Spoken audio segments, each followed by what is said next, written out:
आज का आर्टिकल हम लोगों का है फॉस्फीन गैस। फॉस्फीन गैस बहुत इंपॉर्टेंट भी अपने यहाँ। इंपॉर्टेंट किस दृष्टिकोण से अगर हम चेक करें तो फॉस्फीन गैस से होम्ज सिग्नल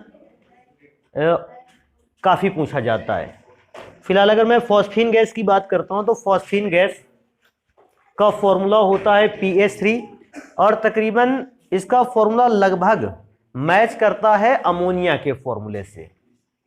अमोनिया का फॉर्मूला क्या था? NH3। फॉस्फीन का फॉर्मूला PH3। सिमिलैरिटी अगर चेक करते हैं दोनों में तो NH3 में N 15वें वर्ग का तत्व था और PH3 में P 15वें वर्ग का तत्व है। सबसे पहले चेक करेंगे इसको कि फॉस्फीन गैस को हम बना कैसे सकते हैं। तो बेटा फॉस्फीन गैस में एक नॉर्मल सी चीज है। सबसे पहले हम फॉस्फीन गैस को बनाने की विधियों को ढूंढेंगे अगर तो हम फॉस्फाइडों के द्वारा देखेंगे कि किसी भी धातु का जो फॉस्फाइड है हम उससे फॉस्फीन गैस को कैसे बना सकते हैं। मैं एक रिएक्शन लिखे देता हूं इधर। वो रिएक्शन जो होगी वो कई अभिक्रियाओं द्वारा या कई प्रकार से फॉस्फीन गैस को बना पाएगी। अगर आपके पास किसी भी धातु का फॉस्फाइड है, अगर हमारे पास किसी भी मेटल का फॉस्फाइड है और उस मेटल के फॉस्फाइड की अभिक्रिया या तो हम जल से करवा देते हैं और या हम किसी तनु अम्ल से करवा देते हैं। दो में से किसी एक कंपोनेंट से आपको करवाना है। आपके पास मेटल का फॉस्फाइड है, अब आप उसकी अभिक्रिया या तो जल से करवा रहे हैं और या किससे करवा रहे हैं? तनु अम्ल से। तनु अम्ल समझते हो ना, डाइल्यूट एसिड। अगर आप रिएक्शन करवाते हैं तो फिर ऐसी सिचुएशन पर आपको फॉस्फीन गैस मिलती है और साथ में अदर कंपाउंड बनता है।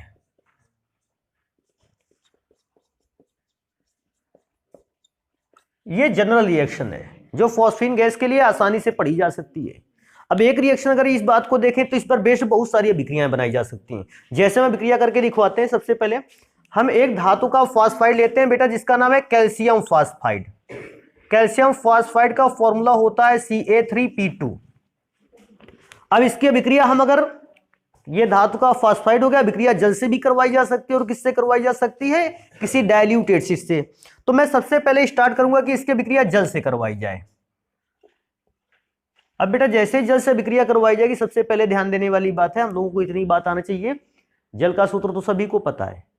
अभी कोई व्यक्ति कहेगा भी तो आप जल का सूत्र तुरंत क्या करोगे? सर जी हम H को अलग कर लेंगे, OH को अलग कर लेंगे, आसानी से इसको बना लेंगे। लेकिन अगर कोई कैल्शियम फॉस्फाइड के फॉर्मूले को पूछता है कि नाम तो जान गए कैल्शियम का फॉस्फाइड, लेकिन फॉर्मूला बना कैसे, तो सबको ये बात पता होनी चाहिए कि कैल्शियम की वैलेंसी होती है 2 और फास्फोरस की वैलेंसी होती है 3। जब दोनों एक दूसरे के साथ क्रॉस मल्टीप्लाई करते हैं तो फॉर्मूला बनता है Ca3P2 और इस प्रकार से बनकर तैयार होता है कैल्शियम फॉस्फाइड का फॉर्मूला। तो हमें दोनों की वैलेंसी आनी चाहिए थी। कैल्शियम की वैलेंसी कितनी थी? 2, क्योंकि कैल्शियम मेटल है डबल प्लस चार्ज। और बेटा फास्फोरस की वैलेंसी कितनी थी? 3, तो फास्फोरस पर ट्रिपल माइनस चार्ज। जल को तो आयन में ब्रेक कर सकते हो, जल पर H पर प्लस और OH पर माइनस। अभी ध्यान देने वाली बात है, कैल्शियम किसके साथ रिएक्शन करेगा? OH के साथ। बेटा जरा ध्यान दो, ये 3 तो भूल जाना थोड़ी देर के लिए, बस इतना ध्यान रखना कैल्शियम पर डबल प्लस है ना और OH पर कितना माइनस है? सिंगल। अकेला कैल्शियम 2 OH के साथ जुड़ेगा तो पहला कंपाउंड बनाएगा CaOH का होल ट्वाइस। एक Ca 2 OH से जुड़ेगा। क्यों जुड़ेगा? क्योंकि Ca के पास अकेले डबल प्लस है, एक OH पर एक ऋण चार्ज था। क्योंकि Ca के पास डबल प्लस चार्ज था, मैं OH पर भी डबल माइनस चार्ज बनाना था, इसलिए मैंने OH कितने कर दिए? 2। एक OH पे एक माइनस चार्ज, 2 OH पे 2 माइनस चार्ज। बेटा ध्यान देने वाली बात है, फॉस्फोरस पर ट्रिपल माइनस चार्ज है। यह रिएक्शन किससे करेगा? H से। अगर PH से रिएक्शन करेगा तो क्या कंपाउंड बनेगा? एक तो ऐसे ही डायरेक्ट समझ सकते हो कि सर ट्रिपल माइनस है तो 3 हाइड्रोजन एटम को ये एब्जॉर्व करेगा और फॉर्मूला बनाएगा PH3। लेकिन अभी भी अगर किसी बच्चे को प्रॉब्लम आती है तो वो एक काम कर सकता है। फास्फोरस की वैलेंसी कितनी बताई थी मैंने? 3। और हाइड्रोजन की वैलेंसी कितनी होती है? 1। क्रॉस मल्टीप्लाई करवा ले और फॉर्मूला बता ले। P और H का 3 पे हुआ तो फॉर्मूला क्या बनेगा? PH3। हाँ, रिएक्शन को बैलेंस कर सकते हैं। इस पे रिएक्शन को बैलेंस कैसे करें? सबसे पहले 3CaOH का होल ट्वाइस, और बेटा फॉस्फोरस द 2 था तो 2PS3। अभी मैं रिएक्शन को इधर बैलेंस करता हूं तो रिएक्शन में इसे तो ऑक्सीजन और हाइड्रोजन बैलेंस करने का बचा केवल। चेक करेंगे बेटा, ऑक्सीजन उधर चेक करते हैं, 3 दूना 6। अगर 6 ऑक्सीजन है तो बेटा यहां पर लिख सका जा सकता है 6H2O। Reaction balance. और फिर भी इस स्तर पर आके आप रिएक्शन को बैलेंस करने का ना ढूंढें। अब आप ढूंढोगे किसको कि रिएक्शन को हल करने का तरीका क्या है। आप बैलेंसिंग के चक्कर में अपना दिमाग बहुत ज्यादा उलझाए नहीं। अभी देखो दूसरा फॉस्फाइड ले लेते हैं। कभी कभी बच्चा सोचने लगता है सर ये जल से विक्रिया करवा दी, किसी अगर डाइल्यूट एसिड से करवा देते क्या होता, उसका भी देख लेते हैं। Ca3P2 की विक्रिया किसी डाइल्यूट एसिड से करवा देते, HCl से करवा दें।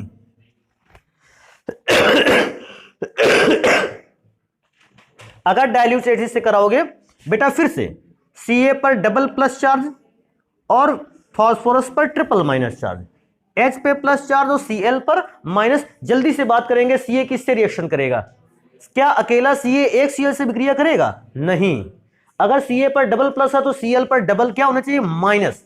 एक Cl पर सिंगल माइनस तो 2 Cl पर डबल माइनस। पहला कंपाउंड बनकर तैयार हुआ CaCl2। अभी चेक करेंगे, अगर Ca पॉजिटिव चार्ज होने के कारण Cl निगेटिव चार्ज के साथ कंबाइन हो गया तो बेटा H पॉजिटिव चार्ज होने के कारण P निगेटिव चार्ज से कंबाइन करेगा। P पर ट्रिपल में निगेटिव चार्ज और H पर 1 पॉजिटिव चार्ज। रिएक्शन करेगा, सबसे पहले क्या बनाकर तैयार करेगा? PS3। और इस प्रकार से हमने फिर से फॉस्फीन गैस बना ली। रिएक्शन को बैलेंस करने की बात अगर ध्यान दें तो फॉस्फोरस को 2 से मल्टीप्लाई, कैल्शियम वाले मॉलिक्यूल को 3 से मल्टीप्लाई करेंगे।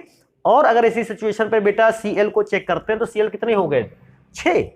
तो बेटा 6HCl। ये तो मैंने 2 रिएक्शन करके दिखाई।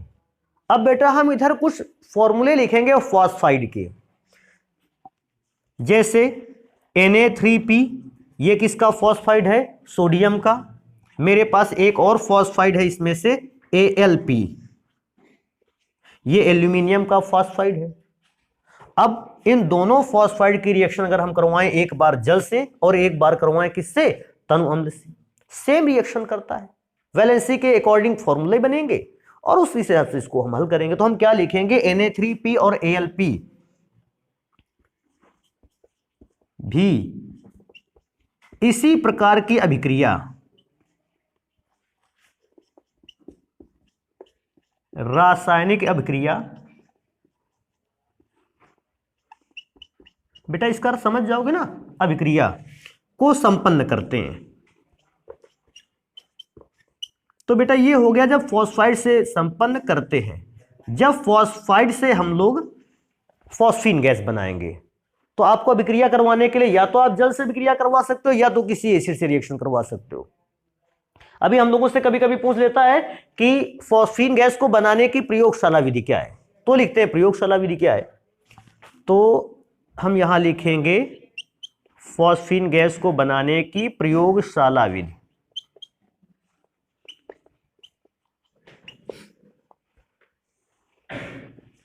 प्रयोगशाला विधि में थोड़ा सा इसको लिखेंगे, जब कार्बन डाइऑक्साइड गैस के अक्रिय वातावरण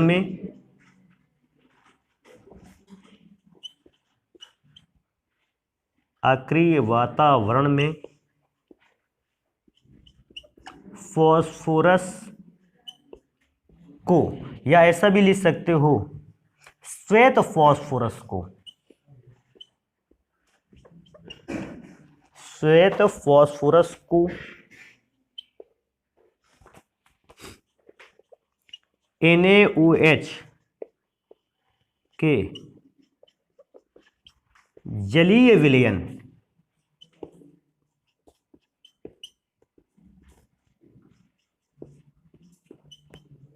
के साथ मिलाते हैं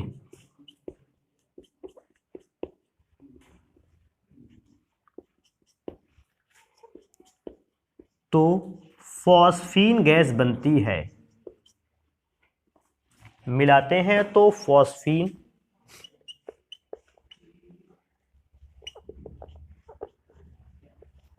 गैस बनती है। और बेटा ये फॉस्फीन गैस को, मैं इससे एक चीज तो बिल्कुल ध्यान रखना, कभी कभी आता है फॉस्फीन गैस को बनाने के लिए किस गैस का अक्रिय वातावरण चाहिए, तो आपको इसको ध्यान रखना है कि कार्बन डाइऑक्साइड गैस का कैसा वातावरण चाहिए, अक्रिय वातावरण। और कार्बन डाइऑक्साइड गैस के अक्रिय वातावरण में अगर हम फास्फोरस को किसी क्षार के NaOH या KOH के जलीय विलयन में मिलाएंगे तो फिर फॉस्फीन गैस बनती है। अभिक्रिया में अगर इसको लिखेंगे तो बेटा व्हाइट फास्फोरस का फॉर्मूला P4, और इसको किसी भी क्षार जो प्रबल हो NaOH के स्थान पर KOH भी यूज कर सकते हो, NaOH के जलीय विलयन में अगर मिलाते हैं 3NaOH 3H2, तो सबसे पहले अगर हमको प्राथमिकता भी मिलेगी तो हम एक काम करेंगे, फॉस्फीन गैस बनाएंगे। तो अभिक्रिया को सॉल्व करने के लिए, क्योंकि फॉस्फीन गैस को बनाने की प्रयोगशाला विधि थी, हम फॉस्फीन गैस को सबसे पहले बनाकर तैयार करेंगे। अभी क्या चेक करते हैं, इसमें से बचा क्या क्या है चेक करोगे। फॉस्फोरस तो एक ही खर्च हुआ है, 3 फॉस्फोरस बचे हुए। सोडियम कितना है 3 अगर कॉमन करें तो सोडियम। बेटा H को चेक करें तो H है 3 और 6 मिलकर 9 में से 3 खर्च कर दिए, बचे कितने हाइड्रोजन 6 H2। अभी P को चेक करेंगे तो P भी तो 3 बचा है P। अभी लास्ट बचता है बेटा O को चेक करना है कितना बचा, तो बेटा O में से 3 O तो यहां है, 3 O यहां है, तो O कितना है टोटल 6, क्योंकि 3 कॉमन कर रखा है आपने, हम यहां लिख देंगे O2। तो ये बेटा ये तो फॉस्फीन गैस बन रही, मैं एरो का सिंबल बना देता हूं, और इसको कहते हैं sodium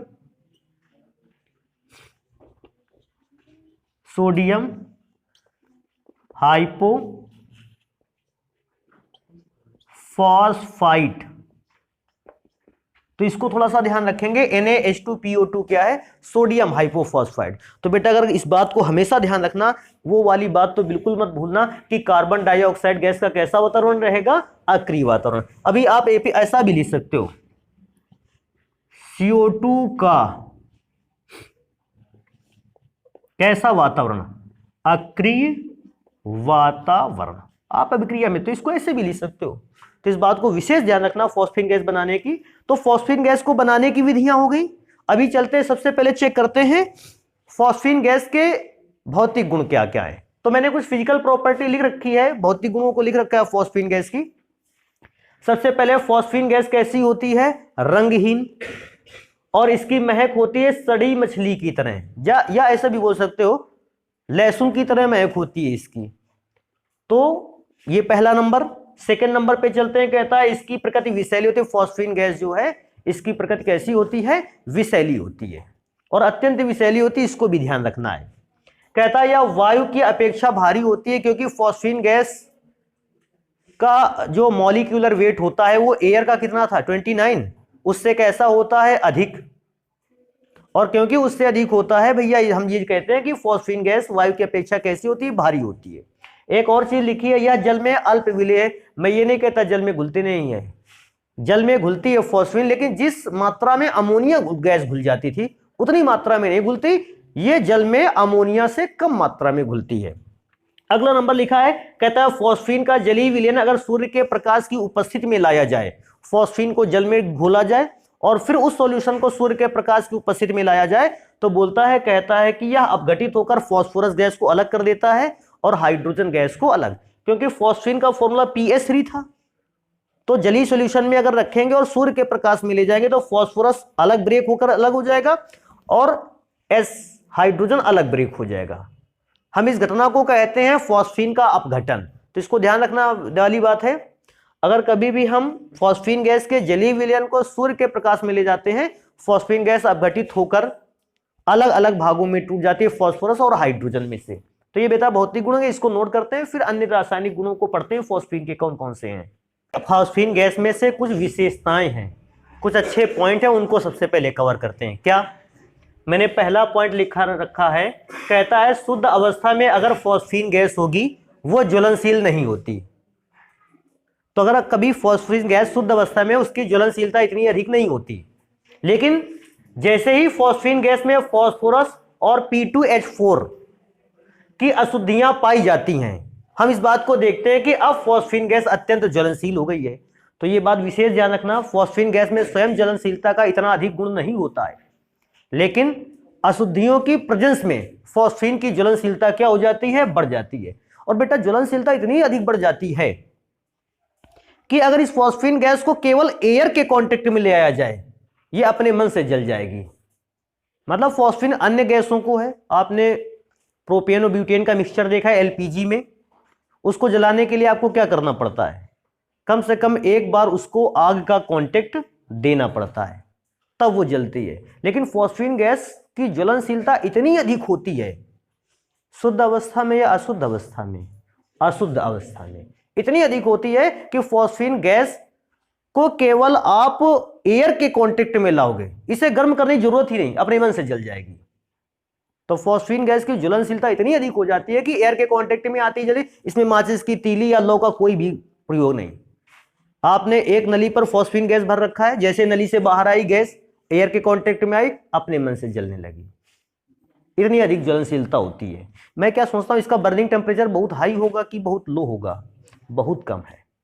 because of burning temperature कम है, ये एयर के कांटेक्ट में आते ही नॉर्मल टेम्परेचर पर जल जाती है। तो इसको ध्यान रखना।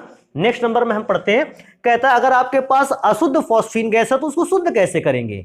तो उसका कोई नेचर लिख रखा है उन लोगों ने कि अशुद्धियों को दूर करने के लिए। तो अशुद्धियां कौन कौन सी थी? Phosphorus P4 and P2H4। अगर आप फॉस्फीन में से ये दो अशुद्धियां दूर करना चाहते हैं तो इसके लिए हमें सबसे पहले HI में घोलते हैं। चेक कर लेते हैं। तो अगर फॉस्फीन गैस को HI के साथ घोलते हैं, फॉस्फीन गैस का फॉर्मूला PH3 और HI के साथ घोलते हैं तो भैया HI लिख लिया। दोनों कंपाउंड एक दूसरे के साथ जुड़ जाएंगे, योगात्मक अभिक्रिया करेंगे। बेटा P लिखा हुआ है, H 3 और 1 कितना हो गया? 4, PH4I बनेगा। तो जैसे ही हमने देखा कि फॉस्फीन गैस को हमें शुद्ध करना है, हमने HI मिलाया और फॉस्फोनियम आयोडाइड नाम का एक साल्ट बनकर तैयार हुआ। अब फॉस्फोनियम आयोडाइड साल्ट बन गया, लेकिन हमको तो फॉस्फीन शुद्ध करनी थी। तो फॉस्फोनियम आयोडाइड जैसे ही बना, हमने देखो फॉस्फीन गैस पर HI की जब विक्रिया हुई तो ना HI ने फॉस्फोरस से रिएक्शन की, ना P2H4 से रिएक्शन की। उसने केवल किससे की? फॉस्फीन से। और फॉस्फीन को फॉस्फोनियम आयोडाइड नाम के एक साल्ट में बदल दिया। अब जैसे ही साल्ट में बदला, हमने इस साल्ट को क्या कर लिया? अलग। और इस साल्ट को अलग करने के बाद हमने इसमें लिख रखा है कि इसमें बाद में क्या मिलाते हैं? KOH।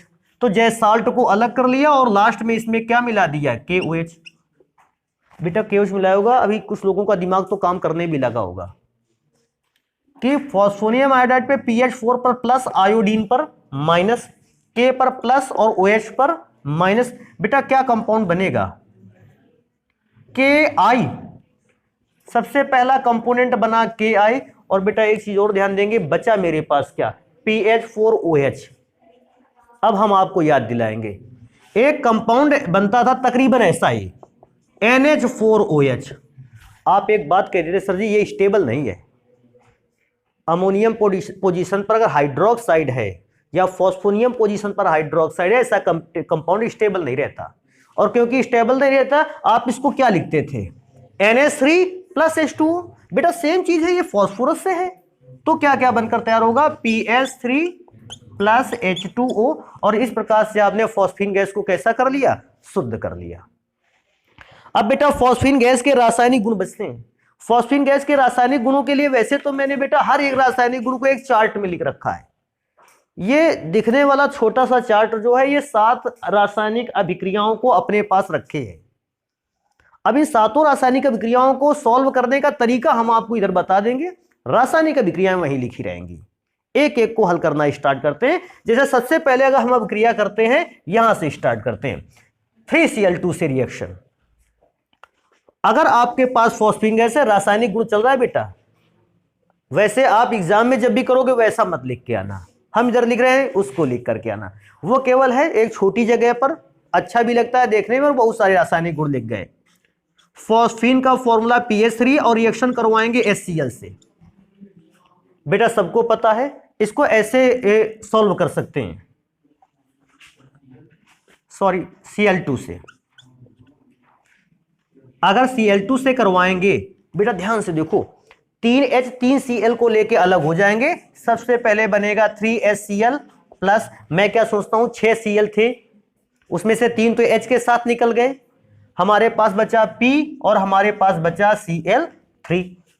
ये तो पहली रिएक्शन हो गई। जस्ट उससे नीचे आते हैं और वो देखो एक नीचे रिएक्शन लिखी है कि PS3 की रिएक्शन इस बार करवाई गई है 4Cl2 से, और 4Cl2 से करेगा तरीका फिर से सेम वही है बेटा। 3H 3Cl को लेके अलग हो जाएंगे, बना डालेगा 3HCl। ध्यान से देखकर बताओ, 8 Cl थे ना, क्लोरीन 8 थे, जिसमें से 3 निकल गए, बचे कितने 5। वो फास्फोरस से रिएक्शन करेंगे तो PCl5। इसको ध्यान रखना है, फास्फोरस क्लोरीन से विक्रिया करता है दो प्रकार से, एक बार क्लोरीन की कम मात्रा पर और एक बार क्लोरीन की अधिक मात्रा पर। जब कहे फास्फोरस क्लोरीन की कम मात्रा से विक्रिया करता है, ऊपर वाला रिएक्शन लिख कर आना है आपको, और जब हमसे कहेगा फास्फोरस क्लोरीन की अधिक मात्रा से विक्रिया करता है, हमको रिएक्शन कौन सी लिखनी है, नीचे वाली विक्रिया लिखनी है। तो फास्फोरस में दोनों ही रिएक्शन अपने को तैयार होनी चाहिए। नेक्स्ट नंबर कहता है HI से क्रिया। बेटा HI से क्रिया अगर समझने के दौरान देखा जाए, आपने यहां कर रखी है, नई रिएक्शन की है, यहां तक बस लिखना, इसके बाद करना लिखना, तो HI का रिएक्शन उधर कंप्लीट हो गया। अभी बात करेंगे कि AgNO3 से विक्रिया किसकी होनी है, फॉस्फीन। देखो ऐसा तरीका, फॉस्फीन की विक्रिया किससे, AgNO3 से। फॉस्फीन की विक्रिया जैसे AgNO3 से हुए, ये कंपाउंड बनकर तैयार हुए। इसको मैं रिएक्शन में दिखा दूं बेटा। फॉस्फीन का फॉर्मूला PS3 और विक्रिया किससे होनी है, AgNO3। अभी ध्यान देने वाली बात है, P पर सबको पता है ट्रिपल नेगेटिव चार्ज है, और बेटा सबको एक बात और भी पता है कि H पर P पर ट्रिपल नेगेटिव चार्ज, H पर पॉजिटिव चार्ज, Ag पर प्लस चार्ज और NO3 पर कैसा चार्ज, नेगेटिव। बस इतनी बात बताओ, H पर प्लस चार्ज है ना, अगर ये NO3 से रिएक्शन करे तो क्या H का NO3 संबंधी कोई सूत्र आप जानते हो? सबकी बात आएगी मन में कि सर जी H का NO3 संबंधी सूत्र हम जानते हैं, और वो सूत्र था HNO3। क्योंकि HNO3 बना 3H है तो NO3 भी कितने होने चाहिए, 3। अब ध्यान दो, अगर H NO3 के साथ कंबाइन कर चुका है, पॉजिटिव चार्ज माइनस चार्ज के साथ जुड़ चुका है, तो ध्यान देने वाली बात है बेटा, अब P किसके साथ जुड़ेगा, Ag। तो अगला कंपाउंड होएगा Ag3P। नेक्स्ट नंबर रिएक्शन को देखते हैं, फॉस्फीन का विद्युत विसर्जन कराने पर या तापीय अपघटन कराने पर क्या होता है, दोनों चीजें। ऊपर लिखा है विद्युत विसर्जन, डेल्टा का मतलब होता है तापीय अपघटन, गर्म करने पर क्या होता है। तो बेटा इसको भी देखते हैं, फॉस्फीन का फॉर्मूला PS3, इसका जब विद्युत विसर्जन कराते हैं, विद्युत विसर्जन, या बेटा इसको क्या बोल सकते हैं, तापीय अपघटन। तो बेटा जैसे ही तापीय अपघटन कराते हैं, हम लोगों ने लिखा कि फास्फोरस और हाइड्रोजन दोनों एक दूसरे से क्या हो जाते हैं, अलग। तो फास्फोरस ब्रेक हो गया और हाइड्रोजन गैस ब्रेक हो गई। ये तो एक तो विक्रिया यही है, लेकिन कभी कभी लोगों के मन में बात आती है, सर जी फास्फोरस का जो मॉलिक्यूलर फॉर्मूला था वो P4 था, सही कर ले उसको, P4 था तो P4 लिख लो, यहां 4 से मल्टीप्लाई कर लो और यहां 6 लिख लो, अभिक्रिया बैलेंस हो गई। तो बेटा अगली रिएक्शन को यहां पढ़ते हैं, कैसे। कहता है फॉस्फीन गैस की अभिक्रिया CuSO4 कॉपर सल्फेट से होगी तो कैसा होगा, क्या कंपाउंड बनेगा। तो फॉस्फीन गैस का फॉर्मूला PS3 और लिखते हैं कॉपर सल्फेट। बेटा ध्यान से देखना इसको, इस बार भूल गए समझ लो सब चला गया। बस इतनी बात बताओ, P पर नेगेटिव चार्ज कितना होता है, 3। P पर नेगेटिव चार्ज 3, हाइड्रोजन पर पॉजिटिव चार्ज 1, Cu पर डबल प्लस, ऐसा लिख दें इसको 2 प्लस, और SO4 पर 2 माइनस। करेगा क्या विक्रिया करने का तरीका, दोबारा से बता दें, कभी कभी आयन एक्सचेंज विक्रिया लोगों के दिमाग से निकल जाती है। फॉस्फोरस नेगेटिव चार्ज कंटेन किए हुए हैं, ये पॉजिटिव चार्ज से रिएक्शन करेगा। कैसे करेगा, फॉस्फोरस की वैलेंसी तो 3 थी, कॉपर की वैलेंसी 2 थी, और विक्रिया का तरीका भी प्लस वाला माइनस के साथ और माइनस वाला प्लस के, तो दोनों के बीच में कंपाउंड क्या बनेगा, Cu3P2। पहला कंपाउंड बना Cu3P2, कॉपर का फॉस्फाइड है ये। बेटा मैं चेक करता हूं सेकंड कंपोनेंट क्या बना। तो देखो ध्यान देने वाली बात है, H पर पॉजिटिव चार्ज 1 है ना, H पे पॉजिटिव चार्ज 1 है, पॉजिटिव चार्ज लिखो ना लिखो सेम चीज है, तुम्हारी इच्छा है, आप +1 लिख सकते हो। बेटा अगर प्लस है हाइड्रोजन पर तो ये माइनस वाले को अट्रैक्ट करेगा। माइनस वाला कौन आता है? SO4। -2 है, क्रॉस मल्टीप्लाई करेंगे तो बेटा क्या बनाकर तैयार करेगा? H2SO4। अगला कंपोनेंट H2SO4। हाँ, अभिक्रिया को बैलेंस करने की जब भी बात आएगी, कॉपर कितना है? 3, तो भैया यहां 3 से मल्टीप्लाई। फॉस्फोरस कितना है? 2, यहां 2 से मल्टीप्लाई। अभिक्रिया में से SO4 को चेक करेंगे तो 3H2SO4 बैलेंस हो गई। ये वाली बात समझ में आई? अभिक्रिया लिखने का तरीका, क्रॉस मल्टीप्लाई करते हुए कंपाउंड बनाओ। अभी मेरे पास एक और रिएक्शन बचती है लास्ट वाली की, फॉस्फीन गैस को वायु के कांटेक्ट में लाया जाए। तो फॉस्फीन गैस वायु के कांटेक्ट में आते ही ये किस कंपाउंड का निर्माण करती है? तो इसको रिएक्शन को देख लेते हैं। बेटा फॉस्फीन का सूत्र है PH3, और जैसे हम इसको वायु के कांटेक्ट में लाते हैं तो O2 के कांटेक्ट में आते ही ये जलती है, ऐसा सबको पता है। और बेटा वायु के कांटेक्ट में आकर ये बनाती है H3PO3। अब कुछ लोगों के दिमाग में आएगा सर जी ये कौन सा कंपाउंड है? तो बेटा एक हम लोगों ने कंपाउंड पढ़ा था H3PO4। अगर इसको फॉस्फोरिक अम्ल बोलते हैं तो ध्यान दो, इसमें ऑक्सीजन 4 है, ऑक्सीकरण संख्या उच्च है, फॉस्फोरिक अम्ल। लास्ट में कौन सा लगा? इक। और बेटा इसमें ऑक्सीजन कम है ना, तो फिर इसका नाम होगा फॉस्फोरस अम्ल। तो उस समय ये फॉस्फोरस अम्ल बनाता है। तो ये रासायनिक अभिक्रियाएं हैं फॉस्फीन की। वैसे आपको जब भी कभी पूछेगा, एक रिएक्शन या 2 पूछेगा, आप ऐसे लिख कर आ जाओगे। मैंने ये अभिक्रियाएं केवल आपको इसलिए लिखी है कि समझ जाएं आप। बाकी सारी की सारी रासायनिक अभिक्रियाओं को मैंने बोर्ड में पहले से ही एक फिगर के थ्रू लिख रखा था। तो एक काम करते हैं, मैं तो कहता हूं आप केवल इन रिएक्शंस को नोट करो। इनका क्या है, ये तरीके हैं केवल रिएक्शन को करने के, इससे आपको नॉलेज होएगा। तरीका मैंने बता ही दिया, तो इसको जल्दी से नोट करते हैं। और फिर फॉस्फीन के उपयोग भी तो पढ़ने हैं भी। तो आप चेक करेंगे सबसे पहले कि फॉस्फीन गैस का उपयोग क्या है। तो फॉस्फीन गैस के बेटा इंपॉर्टेंट फॉर्म में देखे जाए 2 उपयोग। पहला उपयोग कहता है धुएं के पर्दे बनाने में। अब धुएं के पर्दे बनाने का मतलब किसको कहते हैं? ये तो 2 व्यक्ति आसानी से इसको पहचान सकते हैं। सॉरी, एक व्यक्ति आसानी से पहचान सकता है इसको। तुम लोगों ने, या जो व्यक्ति गेम खेलता है वो धुएं के पर्दे का अर्थ समझ जाएगा, और जो नहीं गेम खेलता है वो भी धुएं के पर्दे का अर्थ समझ जाएगा, लेकिन उसको कम समझ में आएगा। तुम लोगों ने गेम खेल रखा होगा, फ्री फायर या पबजी वगैरह। फ्री फायर खेल रखा है, उस पे तुम देखते हो कि जब भी कभी अदर पार्टी के इनेमी कई सारे आप पर अटैक कर देते हैं, तो फिर आपका जो साथी होता है या आप स्वयं एक जगह पर स्मोक कर देते हो। और क्योंकि स्मोक एक बड़े एरिया पर होता है, एनिमी को आपको टारगेट करना कठिन हो जाता है। भाई स्मोक एक बड़े एरिया पर है और स्मोक फैला हुआ है, आप बीच में, तो वो टारगेट नहीं कर पाता और आप उसका फायदा लेकर बच जाते हो। ये केवल फ्री फायर और पबजी पे ही नहीं है, ये ओरिजिनल में भी ऐसा ही है। अच्छा सोचो, अगर स्मोक हम लोगों के लिए इसमें, अच्छा स्मोक में एक अच्छी बात है क्योंकि फॉस्फीन गैस अत्यंत ज्वलनशील है। मैंने बताया एयर के कांटेक्ट में आते ही जल जाता है। जैसे स्मोक फेंकते हैं, स्मोक के अंदर भरी हुई फॉस्फीन गैस वायु के कांटेक्ट में आती है और एकदम चारों ओर धुआं फैला देती है, और उस धुएं का फायदा उठाकर बच जाते हैं सैनिक लोग। उसी पर बेस्ड क्योंकि गेम बनाया गया था, उस पर लोग देखते हैं।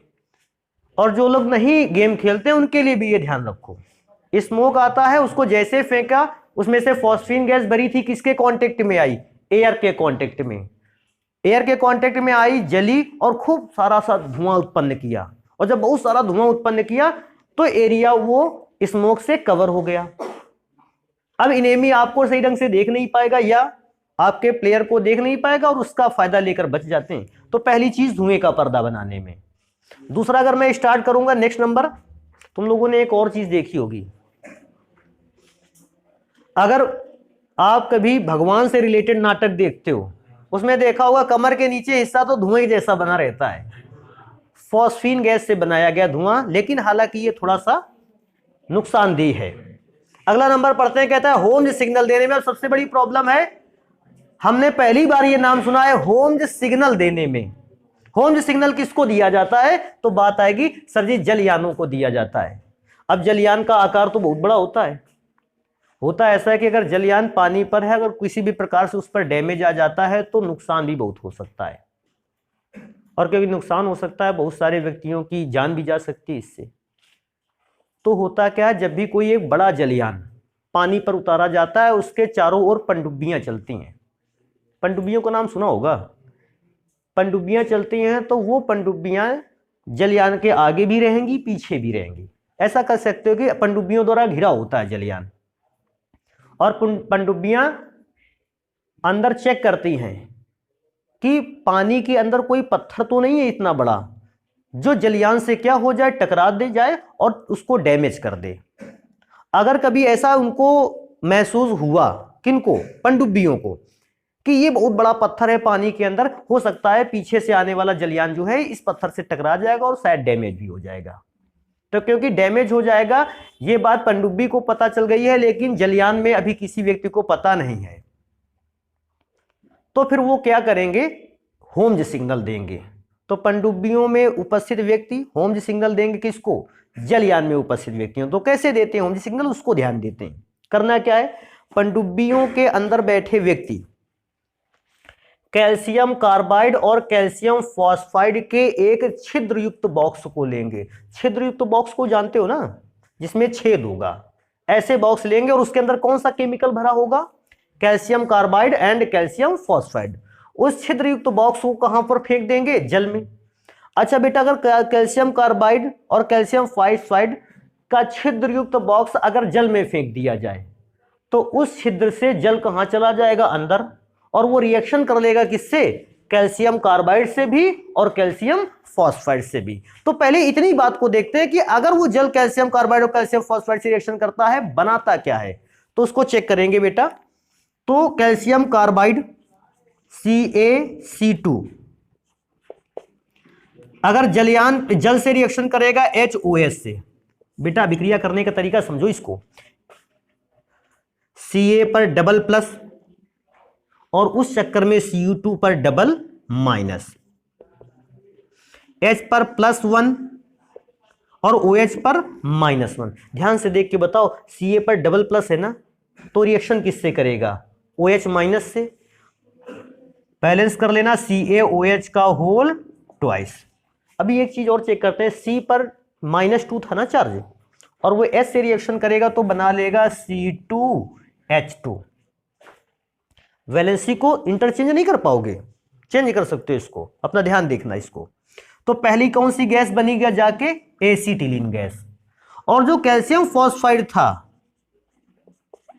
इसने जब जल से विक्रिया की तो जल को फिर से HOH लिख लेते हैं। बेटा याद होगा, इसकी विक्रिया तो हम लोग कर भी चुके हैं। फॉस्फाइडों के जल अपघटन से हम लोग बना रहे थे फॉस्फीन गैस। तो इसमें से दो कंपाउंड बने, एक कंपाउंड बना CaOH का whole twice and other compound बना फॉस्फीन गैस। मतलब कैल्शियम कार्बाइड और कैल्शियम फॉस्फाइड को जैसे मैंने पानी पर डाला बॉक्स को, जल अंदर गया और उससे अभिक्रिया करके ये कंपाउंड बना, इसको छोड़ो, इसका तो अर्थ ही नहीं कोई। मेन रूप से दो कंपाउंड बने, एक एसिटिलीन गैस और एक कौन सी गैस? फॉस्फीन। लेकिन ये फॉस्फीन गैस अशुद्ध थी। अब ये बॉक्स क्या हुआ, जैसे ही समुद्र की तली की ऊपरी सतह पर आएगा, तो ऊपरी सतह पर आने पर क्या होगा? एसिटिलीन गैस और फॉस्फीन गैस दोनों ही वायु के संपर्क में आ जाएंगी। और क्योंकि आप जानते हो वायु के संपर्क में आते ही फॉस्फीन गैस क्या होती है? जलने लगती है। वो जैसे ही फॉस्फीन गैस जलेगी, जलने का क्रम फॉस्फीन से किसको मिल जाएगा? एसिटिलीन को। तो अब एसिटिलीन क्या करेगी? फॉस्फीन गैस जल के धुआं देगी, एसिटिलीन जलते हुए चमक उत्पन्न करेगी। और जलयान पे बैठा व्यक्ति जैसे देखेगा पानी के उस सिरे पर चमक उत्पन्न हो रही है, वहां से स्मोक निकल रहा है, धुआं निकल रहा है, जलयान पर बैठा व्यक्ति या कैप्टन उसका जिसको कह सकते हैं, वो आसानी से समझ जाएगा कि हमें जलयान उस डायरेक्शन पे लेकर जाना नहीं है। नहीं तो नीचे वहां पानी के अंदर से कोई व्यक्ति निकल के आया फिर जलयान को बताया कि तो ऐसा तो बड़ा कठिन काम है, नहीं है। तो वो छिद्र युक्त बॉक्स वो लोग तुरंत फेंक देते हैं पानी पर। पानी छिद्र युक्त बॉक्स के अंदर गया, उसने कैल्शियम कार्बाइड और कैल्शियम फॉस्फाइड से रिएक्शन करके मेनली दो कंपोनेंट बनाए। First is acetylene gas and other is phosphine gas. Phosphine gas और एसिटिलीन गैस जैसे ही पानी के अंदर से धीरे से सतह पर आए, सतह के ऊपर कौन है, वायु, ये वायु के कांटेक्ट में आते ही फॉस्फीन गैस जलने लगी और उसने फायर को किस पर पहुंचा दिया, एसिटिलीन। अब फॉस्फीन गैस जलकर धुआं उत्पन्न कर रही है, एसिटिलीन गैस जलकर चमक उत्पन्न कर रही है। दोनों गैसों को मिश्रण में से आप आसानी से देख के जान जाते हैं वो लोग कि होम सिग्नल दिया जा रहा है, जलयान को इस साइड पे हमको लेकर के नहीं जाना है।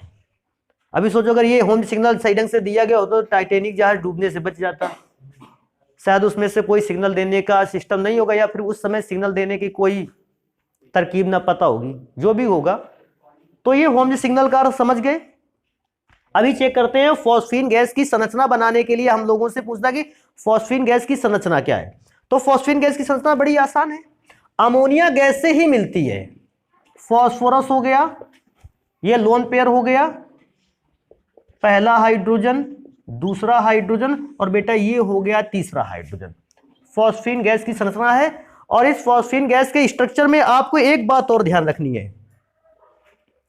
कि फॉस्फीन गैस के स्ट्रक्चर में फॉस्फीन के बॉन्ड लेंथ जो होती है वो 142 पिकोमीटर के आसपास होती है। फास्फोरस और हाइड्रोजन के बीच बना आबंध जो होता है वो होता है 142 पिकोमीटर का, और जबकि फास्फोरस का जो बॉन्ड एंगल है फॉस्फीन में ये है 100.4 डिग्री,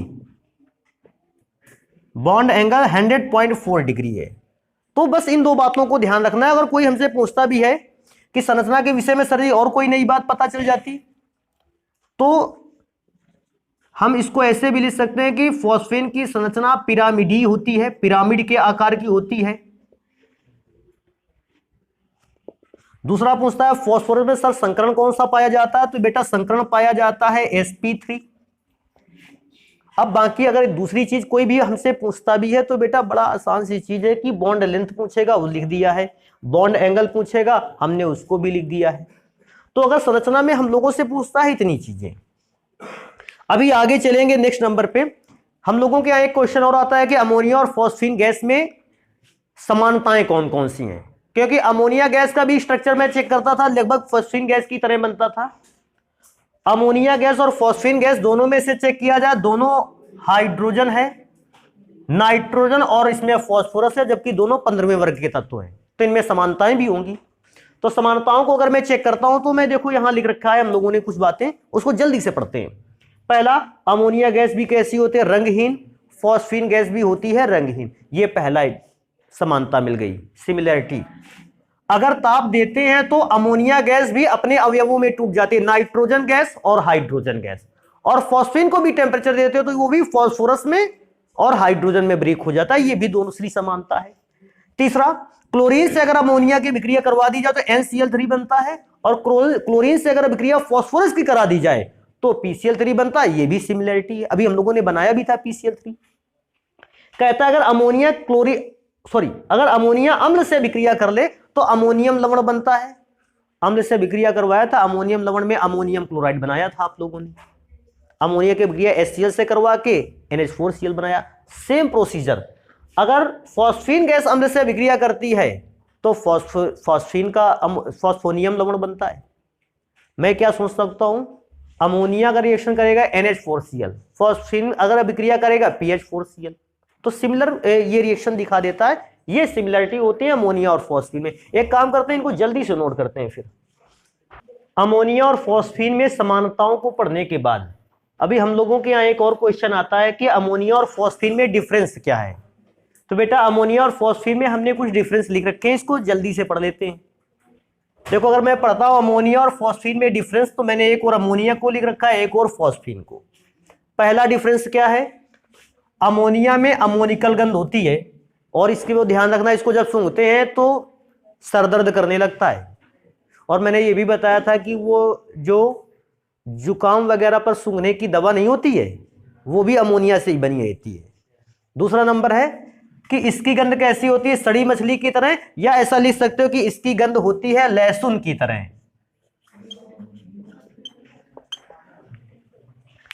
नेक्स्ट नंबर कहता है इसका घनत्व तो वायु से कैसा होता है, कम, और फॉस्फीन का घनत्व वायु से होता है अधिक। अमोनिया गैस जल में अत्यधिक घुलनशील है। मैंने बताया भी था कि सामान्य ताप दाब पर 1 लीटर जल में 1300 लीटर अमोनिया गैस को घोला जा सकता है। फॉस्फीन गैस भी जल में घुलनशील है, लेकिन फॉस्फीन गैस की जल में घुलनशीलता कैसी होती है? कम।